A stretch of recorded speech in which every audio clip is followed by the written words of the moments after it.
يا أيها الناس اعبدوا ربكم الذي خلقكم والذين من قبلكم لعلكم تتقون الذي جعل لكم الأرض فراشا والسماء بناء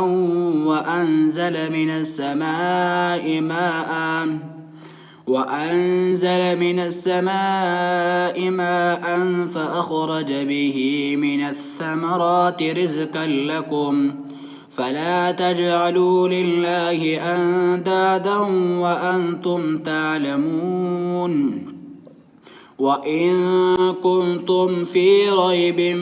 مما نزلنا على عبدنا فأتوا بسورة من مثله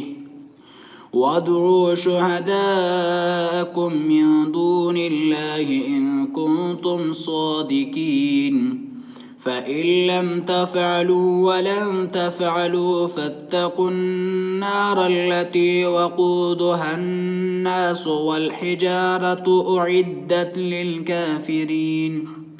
وبشر الذين آمنوا وعملوا الصالحات أن لهم جنات تجري من تحتها الأنهار كلما رزقوا منها من ثمرة رزقا قالوا هذا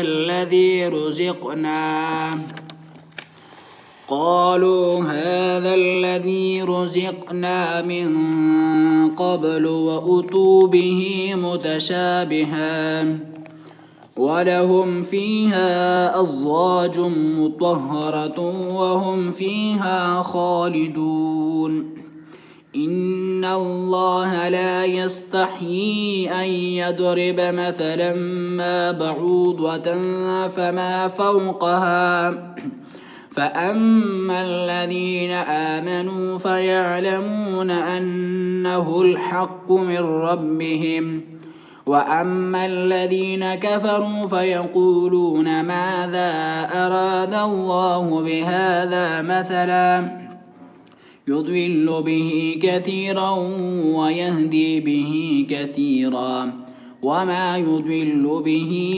إلا الفاسقين الذين ينقضون عهد الله من بعد ميثاقه ويقطعون ما أمر الله به أن يوصل ويفسدون في الأرض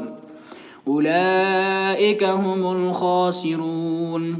كيف تكفرون بالله وكنتم أمواتا فأحياكم ثم يميتكم ثم يحييكم ثم إليه ترجعون هو الذي خلق لكم ما في الأرض جميعا ثم استوى إلى السماء فسواهن 7 سماوات وهو بكل شيء عليم